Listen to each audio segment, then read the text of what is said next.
بسم اللہ الرحمن الرحیم۔ السلام علیکم۔ بغداد کے بازار میں ایک کلوائی صبح صبح اپنی دکان سجا رہا تھا کہ ایک فقیر اس کی دکان کے پاس سے گزرا۔ دکاندار نے کہا کہ بابا جی آؤ کچھ کھا پی لیں۔ فقیر بیٹھ گیا تو حلوائی نے گرم گرم دودھ فقیر کو پیش کیا۔ فقیر نے دودھ پی کر اللہ کا شکر ادا کیا اور اس حلوائی کو کہا کہ بھائی تیرا شکریہ، اور یہ کہہ کر فقیر چل پڑا۔ بازار میں ایک فحشہ عورت اپنے دوست کے ساتھ سیڑھیوں پر بیٹھ کر موسم کا لطف لے رہی تھی۔ ہلکی ہلکی بوندا باندی ہو رہی تھی جس کی وجہ سے بازار میں کیچڑ تھا۔ فقیر اپنی موج میں بازار سے گزر رہا تھا کہ فقیر کے چلنے سے ایک چینٹا اڑا اور فحشہ عورت کے لباس پر گر گیا۔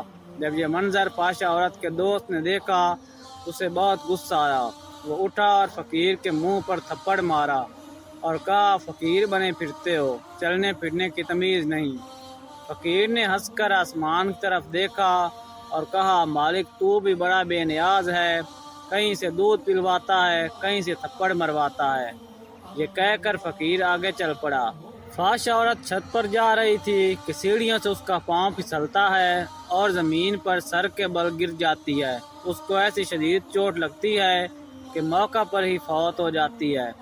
شور مچ گیا کہ فقیر نے آسمان کی طرف منہ کر کے بد دعا دی تھی، جس کی وجہ سے یہ جان چلی گئی۔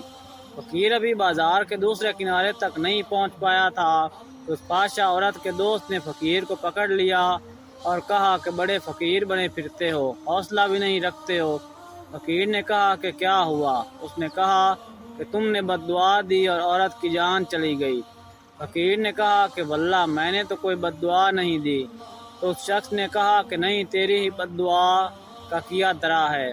جب اس نے ضد کی تو فقیر نے کہا کہ اصل بات پوچھتے ہو تو میں بتاتا ہوں کہ میں نے کوئی بد دعا نہیں کی، یہ یاروں کی لڑائی ہے۔ لوگوں نے کہا وہ کیسے؟ فقیر نے کہا کہ جب میں گزر رہا تھا اور میرے پاؤں سے چھینٹا اڑا اور اس عورت کے لباس پر پڑا، اس کے یار کو غصہ آیا اور اس نے مجھے مارا، تو پھر میرے یار کو بھی غصہ آ گیا اور اس نے اس لڑکی کی جان لے لی۔